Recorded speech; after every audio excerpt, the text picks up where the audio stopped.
Hi Aquarius! Kamusta? This is Divine Tarot 888 para sa iyong November kapalaran love reading para sa mga Aquarius. Tingnan natin ang energies connected sa iyo ngayon. So, hindi po ito sa lahat magre-resonate kasi napaka-specific po ng message. Okay? So, ito may nara din akong mga cards. You have here, I can't let go of you. I wish I could be fully honest with you. So, itong person na to, mukhang on the verge of breakup kayo or baka nga nag-breakup na kayo. Pero, ang nangyayari dito is, na-obsess siya kakaisip sa'yo. Gusto kanya makausap, pero may mga bagay na hindi niya kayang sabihin sa'yo. I don't want to be who I used to be. You deserve better.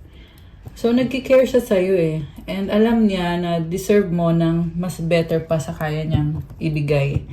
At gusto nga niya na maranasan mo yon, ma-experience mo yung totoong love. Pero, ayun, parang nahihirapan siya.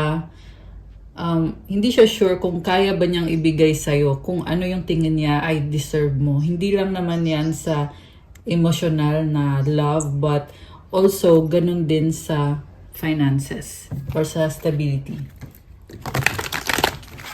So, ano pa ba? Ano bang nangyayari dito sa connection na to? How could you ever forgive the mess I've made? Okay, very messy. The heat between us is intense.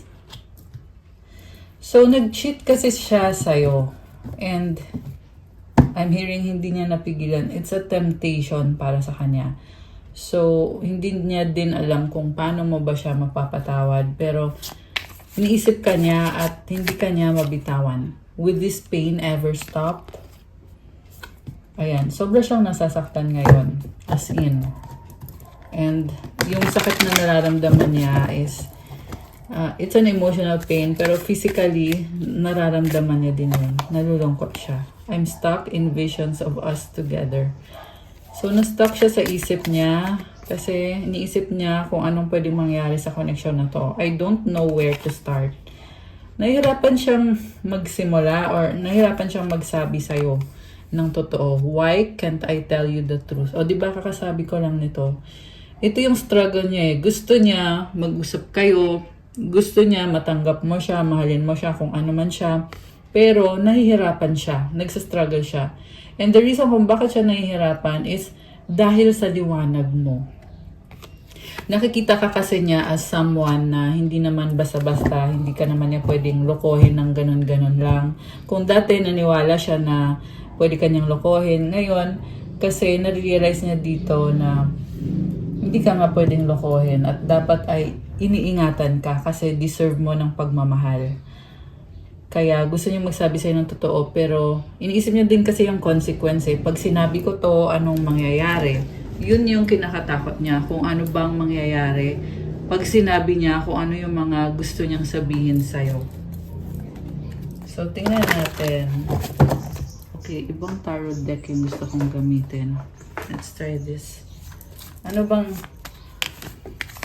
feelings sa'yo? Okay, we have King of Wands. Baka may become fire sign, Aries, Leo, Sagittarius. This is someone na may mga iba-iba din siyang nakakasalamuha or nakakadeal na tao pero gusto ka niya. Queen of Swords. Naging malamig siya sa'yo, sinaktan ka niya. Manipulate ka niya. Manipulative. Okay. Naging manipulative siya sa'yo at hindi niya na-express yung totoo niyang nararamdaman. Kasi, may mga tinatago kasi siya sa'yo. So, ang totoo niyan, may pagmamahal siya sa'yo, oo. Pero, hindi niya nasabi kasi, pag naging open siya sa'yo, kailangan sabihin na niya lahat. At ayaw niya na matuklasan mo yung tungkol sa kanya. Kaya, mas pinili niya na wag na lang magsalita. Wag na lang mag-open up. Queen of Cups. So, nakikita ko dito, strong yung attraction sa inyong dalawa. Pero kung magkakaayos pa ba kayo, well, decision nyo naman yan, guys. Pero for sure, nakikita ko, mahal ka nitong taong to, pinahalagahan ka niya, and nakikita ka niya as someone na ideal person or partner or wife or husband Remember guys, wala pong gender dito. Pwede ito sa babae or sa lalaki. Pwede din magkabaliktad since general reading. Nabulol. Ayun, so, anyway, tingnan natin. Oh, Knight of Wands pero nag-reverse.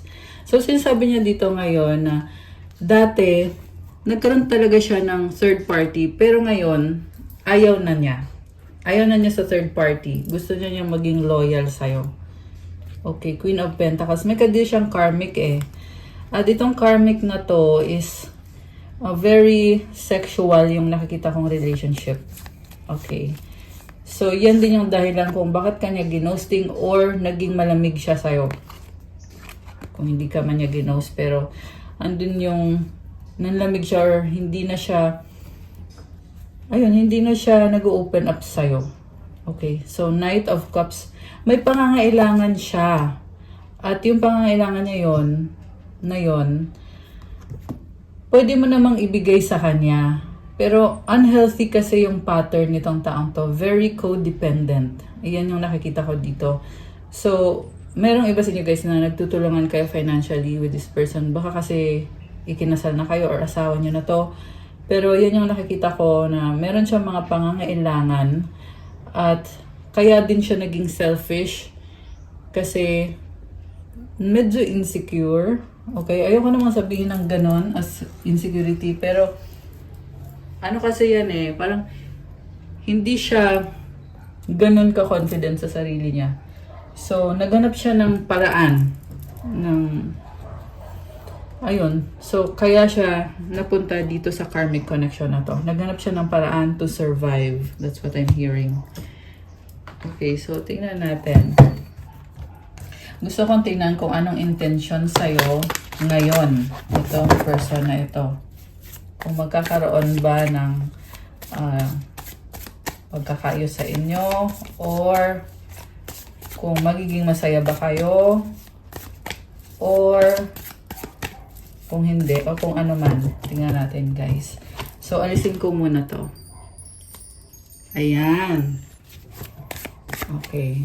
Anong intention nitong person na ka-deal ni Aquarius? Nga pala, palike po ng video, comment kung kilala nyo na ba ako, kung subscriber ko na ba kayo, or kung bago lang ba kayo dito sa channel na to. Para ma-acknowledge nyo na kailangan nyo ng gabay para masagap natin ang kwento ng buhay nyo dito sa mga ganitong klase ng readings. Kung hindi naman po kayo interesado sa ganitong klase ng video, wag nyo na pong panoorin. Okay. So, okay. Ito na. We have Temperance crossed by the High Priestess. Above is the Seven of Pentacles. Below is the Devil. So, first of all, nakikita ko sa kanya, nag-a-adjust siya sa'yo and hoping siya na magiging maayos kayo. Pero, may mga tinatago pa rin siya. At, hindi siya okay kasi mukhang nagkaroon nga siya ng other party or meron siyang toxic behavior. At, hindi niya alam kung anong gagawin niya sa ngayon. We have the Lovers. Nakita ko eventually magiging loyal naman siya sa'yo. Seven of Swords is what lies before. So, ayun, na-broken na yung trust. At ngayon, meron kasi siyang ka-deal na hindi niya pwedeng sabihin sa'yo kasi ayaw niyang masaktan ka. Gusto din niya protektahan yung relasyon niyo. Ikaw naman, nakikita ko sa'yo, kaya din ikaw nagsastruggle dito sa taong to kasi naging codependent ka din sa kanya. With this Devil card, there is attachment. So, kailangan mong i-let go. 144 angel numbers on the screen. And it's telling you na huwag kang sumuko kasi mukhang meant to be ka dito sa taong to. Hindi ko naman sinasabi na porque sabi dito meant to be ka sa kanya ay magpapaloko ka. Siyempre, hindi okay yung niloloko ka ng tao, di ba? Pero kasi, ang sabi kasi dito is mukhang magkakaayos naman kayo. Pero tingnan mo na natin kasi hindi ko pa na-open yung ibang cards. So, ikaw mabait ka, mahaba pasensya mo. Wala kasi na intuition mo. Ramdam mo kung niloloko ka.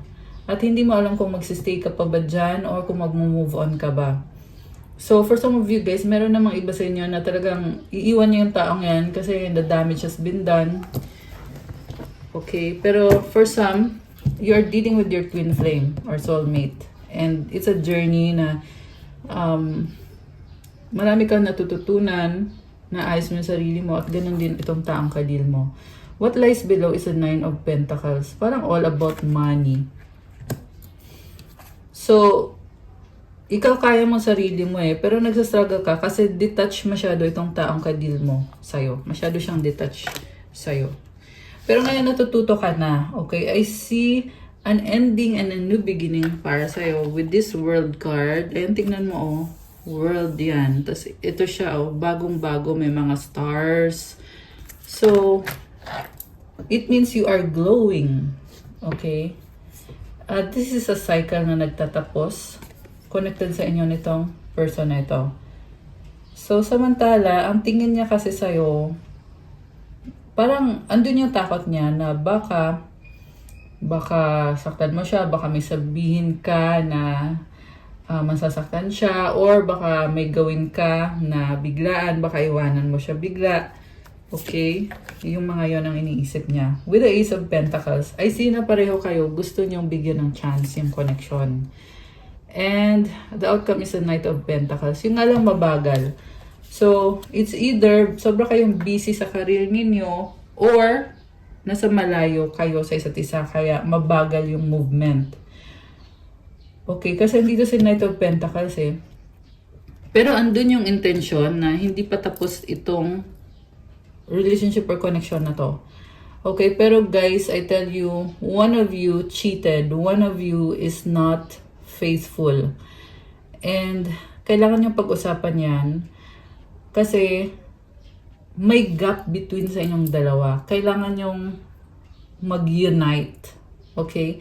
Kasi ikaw, sobrang kang independent, kayang-kaya mo sarili mo. At itong taong kadil mo, ganun din siya. Puro pera din ang iniisip. Meron dito guys, hindi naman sa lahat magre-resonate ito, pero may nakikita kong gold digger. So, baka ngayon taong kadil mo ay gold digger. So, mag-ingat ka kung ganon. Di, kung hindi na talaga okay, di, kailangan na magtapos yung connection ninyo. Okay? And then we had the Judgment, the Hierophant, the King of Swords, and the Four of Pentacles. Na pala malakas dito ngayon si energy ng Sagittarius, Pisces, Capricorn, Gemini, Earth sign, Capricorn, Taurus, Virgo, although this can be any sign. Okay? Malakas din ang air sign, Gemini, Libra, Aquarius. Okay, yan yung malalakas na mga signs dito. Oh, meron din palang Taurus. Okay. So, okay, ngayon sinasabi kasi dito na gusto niyang bumalik at seryosohin yung relationship ninyo, pero nagpipigil siya. Natawa ko bigla. Nagpipigil! Oh my gosh! Bakit nagpipigil? Tingnan natin na. Gusto niya kasi may control siya So, pinag-aaralan niya muna. Ayaw niya munang mag-move. Pero andun yung nagpaplano siya at nakikita niya to as a connection na stable at unti-unti kayong nag-grow. Okay? Pareho yan sa career ninyo nag-grow at sa relationship nyo at sa yung individuality ninyo or yung personality ninyo nagkakaroon ng growth. Okay. So we have 8 of Wands and the 9 of Swords. May pag-uusap na hindi maalis sa isip niya kaya nagpaplano siya ulit. Kailangan niyang baguhin yung sarili niya. Kasi mahal ka niya, nakikita ka niya as this Empress na very attractive. Baka may kadil kang Libra or Taurus or baka meron ka niyan sa chart mo. Okay. So, anong final outcome dito sa connection na to for Aquarius? You have Strength, King of Pentacles, Queen of Wands, and Six of Pentacles. Okay, sa ngayon kasi, ayan, may airplane na dumaan. So, may travel ka.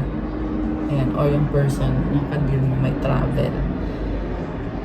So, pinaka-outcome dito, Strength, King of Pentacles, Queen of Wands. Baka may kadil kang Leo, Fire sign, Aries, Leo, Sagittarius. Again, andito si Earth sign, Capricorn, Taurus, Virgo. Pero kahit anong sign naman pwede dito. So, ang nakikita ko kasi nag-adjust kayo pareho sa isa't isa. Kasi magkaiba kayo ng personality. Mukhang magkakaroon pa rin ng reconnection. May pag-uusap kasi dito, tsaka merong adjustment na magaganap. Ayan. Or yan yung kailangan mangyari kasi talagang may potential talaga itong connection na to. Oo, hindi siya perfect. Oo, niloko ka niya, nagsinungaling siya, nag-cheat siya sa'yo, or kung ano man to what extent man na panglulokong ginawa nitong taong to. Pero, andun yung potential sa connection na ito. So, sa huli, nasa sa inyo pa rin kung anong action ang gagawin nyo, kung mananahimik ka lang ba, or if you're going to address it and to level up. Kasi andun yung pag-level up. It's a possibility na talaga mag-level up kayo nitong person na ka-deal mo. Comment nga kayo dyan kung sino ba tong mga Aquarius na ito na nasagat natin. Comment kayo dyan, guys, para alam ko. Oh, honeymoon. Challenges, obstacles, you're a God-given gift. I am not happy anymore. I wish things were different. I appreciate you. Everything reminds me of you. My pride or ego took control of me.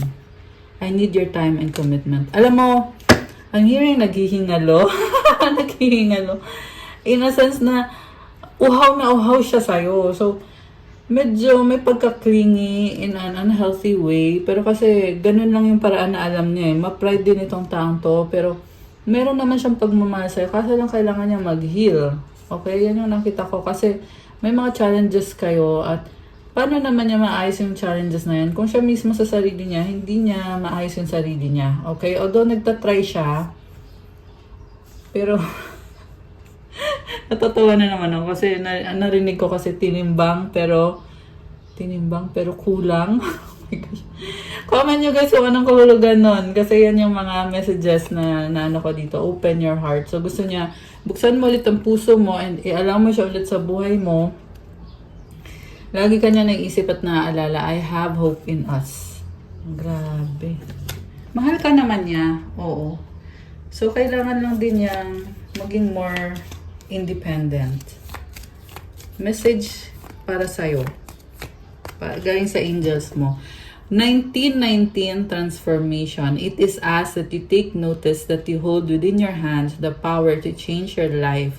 Within this realization, you will feel your sense of purpose and your connection to new beginnings. So ito na nga yung sinasabi ko guys, may ending kasi eh. Tapos may bagong simula. So nasa sayo na yon, ano bang susunod na gagawin mo? Pero I suggest wag magpadalos-dalos kasi kailangan mo tong ipagdasal. Kasi buhay mo to. Okay, Aquarius? So, comment nyo yung affirmation. I release what I no longer need to carry and I open myself to the transformative energy of the divine. So, ibig sabihin kailangan mong i-let go yung burdens mo at hayaan mo na si God ang mag-transform ng buhay mo, ng energy mo. It will be better, way better than before. Okay? Yun yung pinaka-advice para sa'yo. Nga pala guys, I hope you are well. Kasi may mga nakita ko dito na nasalanta ng bagyo, binaha. Okay? Kung sino man to na nakikita ko dito, ayun may tubig eh. Tapos lakas ng ulan, lakas ng hangin. So, comment kayo dyan at sana nga ay okay kayo. Pinagpe-pray ko po kayong lahat. Tapos ipag-pray nyo din ako. Pag-pray natin ang isa't isa sa protection from yung mga climate na hindi natin ma-predict. And sa lahat ng bagay. Ayan, protection for everyone. So, kayo nang bahala. Ayoko na masyadong mag-specify. Pero alam niyo na yung sinasabi ko. Ayan guys. So, kukuha kita ngayon ng advice. Okay, anong advice ngayon para sa mga Aquarius? Okay, advice. Okay, ito yun. Enjoyment! Striving and pushing makes life into endless hard work. The more you're inviting love to take over, the more enjoyment comes. Allow me to enjoy this life, dear Lord. So, wag daw masyadong ipilit na may gusto kang mangyari sa buhay mo. Instead, ang gawin mo daw is i-enjoy mo. Kasi, pag ini-enjoy mo yung kung anong aspeto man ng buhay mo to, ma-enjoy mo at ma-invite mo yung love. Okay? So, invite mo yung love sa buhay mo at ma-enjoy mo yung buhay mo. Ayan. Okay, enjoyment. So, good vibes. Sobrang good vibes. So, that's all for our love message. No, sorry. November kapalaran para sa mga Aquarius. Thank you for watching. Pa-like, comment, subscribe, hit the notification bell. Kung kailangan niyo po ng gabay, kung nag-resonate kayo at kailangan niyo ng more information, pwede kayong magpa-private reading. Message niyo ako sa Viber or sa WhatsApp. Nasa description box po yung contact details ko. So, i-click niyo po dyan at mag-send po kayo ng inquiry. So, thank you Aquarius. Have a good day and God bless. Bye!